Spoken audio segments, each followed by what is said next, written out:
सदगुरुदेव। मैं आज स्वरवेद का दोहा, भाष्य और शब्दार्थ सुनाने जा रहा हूँ। बोलिए सदगुरुदेव भगवान की जय। एकत्व मध्यम पुरुष उत्तम पुरुष मान, कुटस्थ एक निज प्रांत में जन्म आद जय ज्ञान। शब्दार्थ: मध्यम यानी अंतर बीच, उत्तम पुरुष यानी श्रेष्ठ परब्रह्म, कुटस्थ यानी एक रूप से रहने वाली अचल नित्य सत्ता, जन्म आदा यानी उत्पत्ति या फिर पालन लय करने वाला या फिर एक पाद स्थित अक्षर ब्रह्म। भाष्य: अध्यात्म तत्व ज्ञान में दो ही वस्तु प्रदान किए हैं, एक अक्षर और दूसरा शाश्वत परब्रह्म। ग्रंथकार ने इन दोनों तत्वों को की विशेषता से पूर्ण अक्षर और निःशब्द परम पुरुष का स्पष्ट निरूपण इस पद में किया है। बिना अक्षर के प्रकाश के परम सत्पुरुष की प्राप्ति नहीं होती।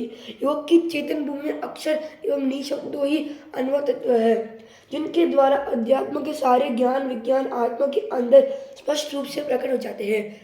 बिना इन दोनों तत्वों के अपरोक्ष बोध हुए आप अर्थात यथार्थ ज्ञान नहीं होता। यथार्थ स्पष्ट ज्ञान व्यंगम योग समाधि में ही होता है और उसी समाधिस्थ पुरुष को आप्त कहते हैं। आप्त का वचन संसार के लिए प्रमाण स्वरूप है। दो पुरुष है अर्थात दो सत्ताएं हैं। एक तो उत्तम पुरुष है जिसके आधार पर समस्त जगत की रचना क्रिया और व्यवहार होता है। दूसरा मध्यम पुरुष है अर्थात जीवात्मा और परब्रह्म के बीच में अक्षर अविनाशी मध्यम पुरुष है, जिसके द्वारा एक पाद जगत की क्रिया उत्पत्ति पालन एवं लय होता है। ये जन्मादि जिसके द्वारा होते हैं वही मध्यम पुरुष अक्षर ब्रह्म है। तीन पाद शुद्ध सच्चिदानंद उत्तम पुरुष है। एक पाद अक्षर द्वारा ही जगत की उत्पत्ति पालन लय एवं सृष्टि की समस्त क्रियाएं होती है। सदगुरुदेव ने इस पद में अक्षर और निरक्षर सारा शब्द का निरूपण किया है। सहज मुक्त पर बुद्ध है अमृत शुद्ध स्वरूप, पर अपरा में एक है अद्भुत पुरुष अनूप। शब्दार्थ: सहजयुक्त यानी स्वभाव से ही बंधन रहित, परबुद्ध यानी चैतन्य एक जिसका ज्ञान है, अमृत यानी नित्य जिसका स्वरूप सदैव एक समान रहता है, शुद्ध स्वरूप यानी प्रकृति आधार छोड़कर समाधि मंडल साक्य धाम पवित्र सच्चिदानंद स्वरूप। पर मतलब दूसरा या फिर एक पाद प्रकृति मंडल, अपरा यानी विराजमान यानी परम प्रकाश यानी निःशब्द या परमानंद सत्पुरुष। भाष्य: परब्रह्म स्वभाव से ही मुक्त है।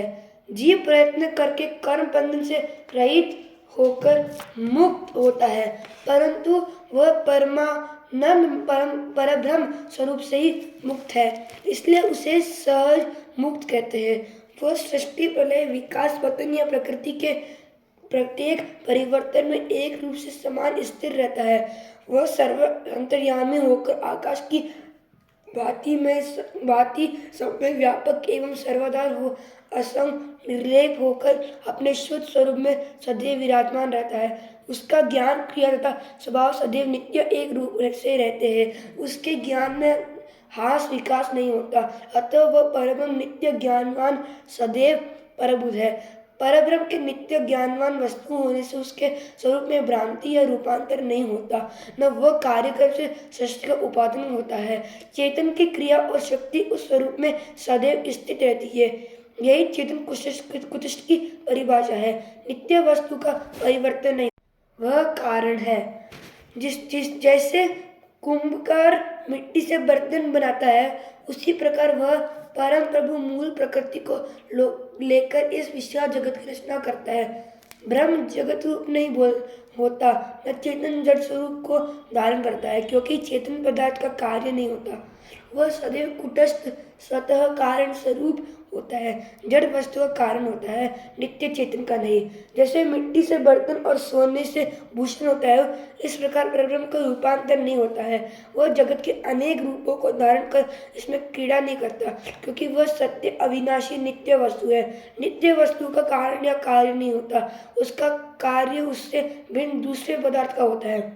वह स्वतः ज्ञान क्रिया और अपने गुण से प्रकाशमान हो जगत की रक्षा परिपोषण करता है। इसलिए परब्रह्म को स्वरवेद में सहज मुक्त और परबुद्ध कहा गया है। तीन पाद अमृत को शुद्ध स्वरूप कहते हैं।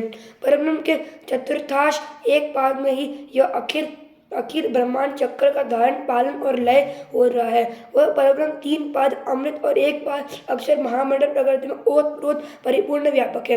वह अद्भुत और अनुपम पुरुष प्रकृति अक्षर आत्मा एवं चराचर जगत में व्यापक होकर तीन पाद शुद्ध सच्चिदानंद स्वरूप समाधिधाम में भी अनिर्वाच्य ईश्वर स्वरूप से एकरस परिपूर्ण व्याप्त है। सबका जीवन प्राण है, सबका एक धार, अज अद्वैत अनाम है, परम पुरुष करतार।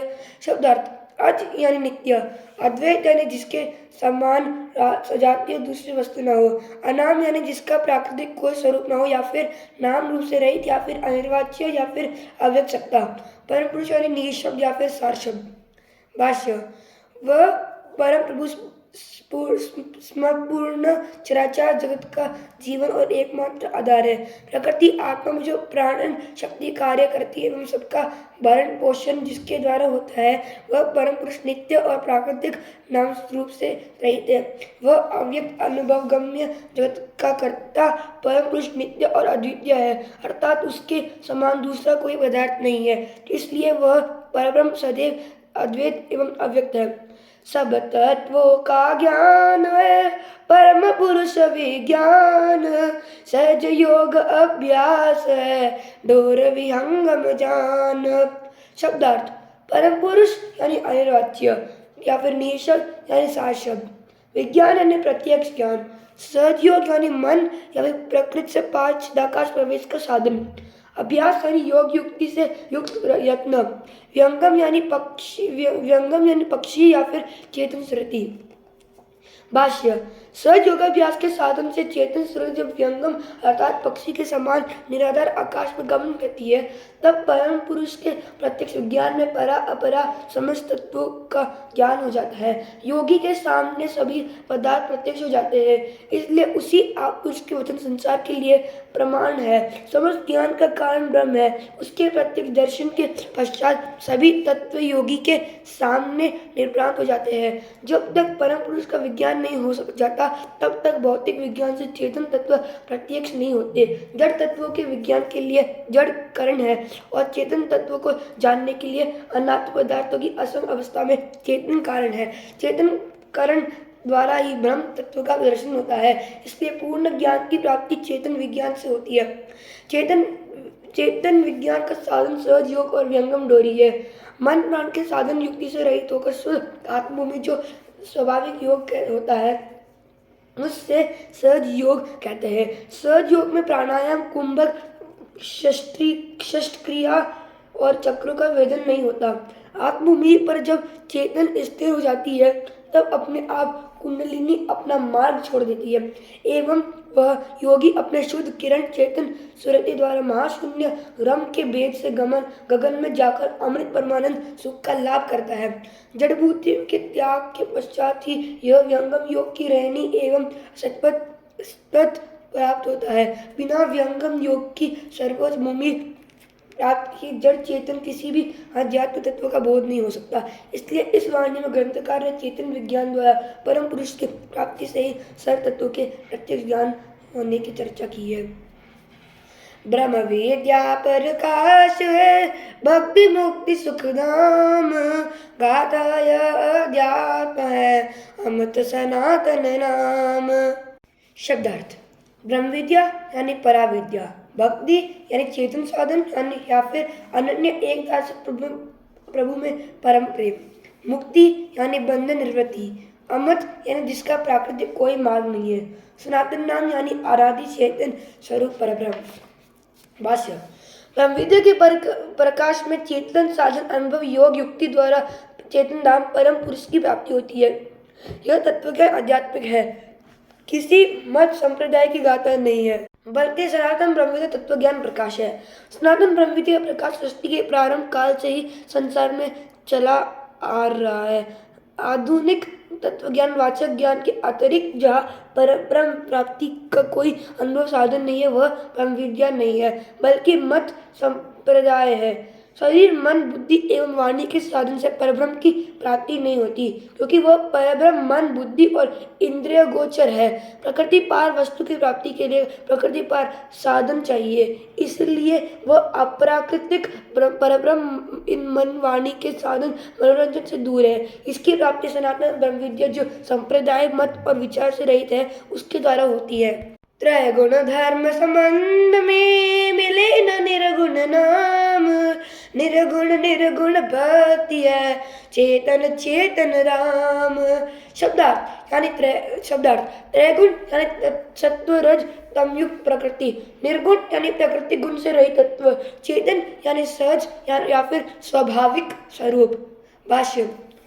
प्रकृति के त्रैगुण संबंध से जब तक आध्यात्मिक चेतना लगी रहेगी, तब तक अप्राकृतिक चेतन शब्द परम पुरुष की प्राप्ति नहीं हो सकती। आत्मा और परब्रह्म दोनों चेतन अजातीय वस्तु है, दोनों प्रकृति के गुणों से रहित है। आत्मा की चेतना जब तक सारे देश संगात में लगी रहती है, तब तक प्रकृति त्रैगुण का संबंध लगा रहता है। इसलिए निर्गुण आत्मा से निर्गुण परब्रह्म की भक्ति होती है। जहाँ पर प्रकृति का संबंध नहीं है, सजातीय वस्तु से ही संबंध स्थिर रहता है, विजातीय वस्तु में नहीं। लोहे और काष्ठ का संबंध विजातीय है, वह दीर्घ काल तक स्थिर नहीं रह सकता। काष्ठ का संबंध एवं लोहे का संबंध सजातीय होने से स्थिर रहेगा। इसलिए आत्मा और परब्रह्म चेतन निर्गुण है, इन दोनों के संबंध से ही भक्ति होती है।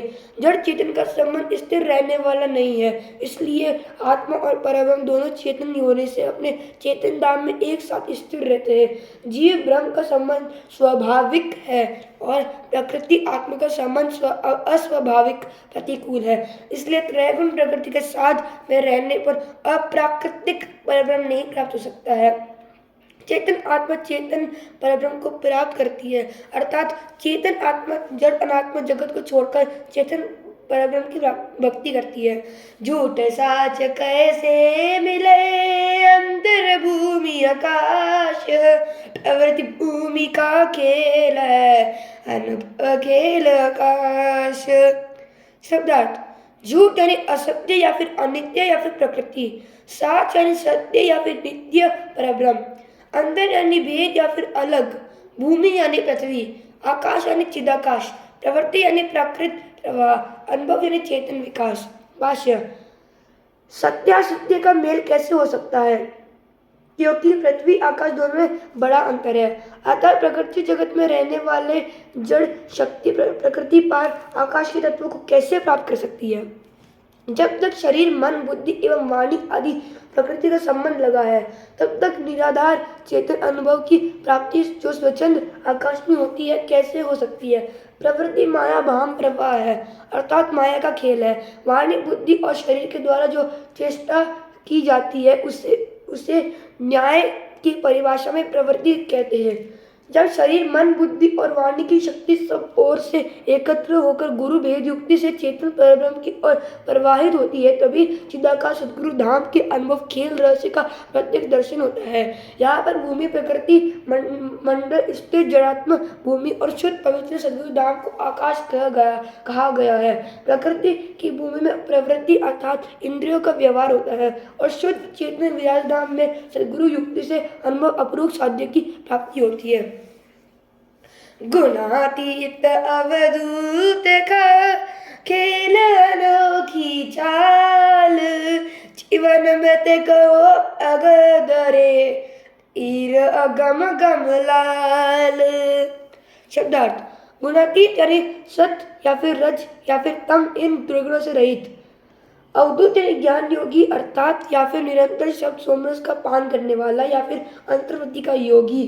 खेल यानी क्रीड़ा, अनोखी यानी अनुपम या फिर निराला, चाल यानी गति, जीवन प्रत्येक यानी प्रकृति संघात से अलग या फिर चेतन स्वरूप में स्थिर, धीर धीर यानी संत, लाला सदगुरु का अनन्य भक्त। भाष्य। जब आत्मा शुद्ध स्वरूप में आकर चेतन स्वरूप को जागृत करती है तब त्रिगुणों का तिरोभाव हो जाता है और आत्मा शुद्ध चेतन स्वरूप में आकर परमानंद सुख में विश्राम करती है। त्रिगुणों के संबंध से प्रकृति के आधार से आत्मा को अनेक द्वंद्व और अशांति हुआ करती है। जब प्रकृति मंडल छूट जाता है तब योगी गुणातीत हो जाता है। गुणातीत अवधूत योगी की चेतन क्रिया प्रकृति से अलग अनुपम गति से अपने प्रदेश में प्रकाशमान रहती है। जब तक प्रकृति मंडल से आत्मा का संबंध रहता है तब तक भौतिक सुखों की प्राप्ति में जीवन लगा रहता है और जिस काल में प्रकृति संघात से आत्मा की चेतना अपने शुद्ध स्वरूप में हो जाती है तब योगी इस संसार में मृतक के समान हो जाता है। प्रकृति प्रभाव उसका बंद हो जाता है। अतएव प्रकृति से प्रत्येक योगी ही जो परम धीर और सदगुरु का अनुसरण सेवी है उस मन बुद्धि इंद्रिय या गोचर अगम परब्रह्म का गम अर्थात प्रत्यक्ष अनुभव प्राप्त करता है।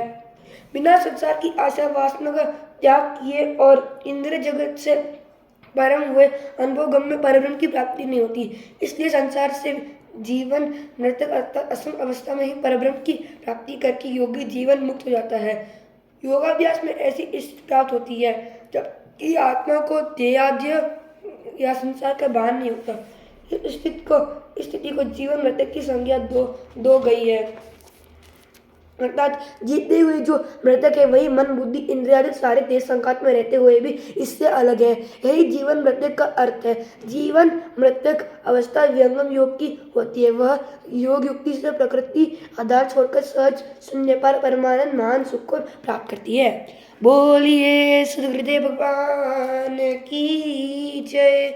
अगर आपको वीडियो अच्छी लगी तो लाइक कीजिए, चैनल पे नए हैं तो सब्सक्राइब कीजिए, ज़्यादा से ज़्यादा शेयर कीजिए। अगर मेरे से कोई गलती हुई तो मुझे माफ़ कर दीजिए। बोलिए सद्गुरुदेव भगवान की जय।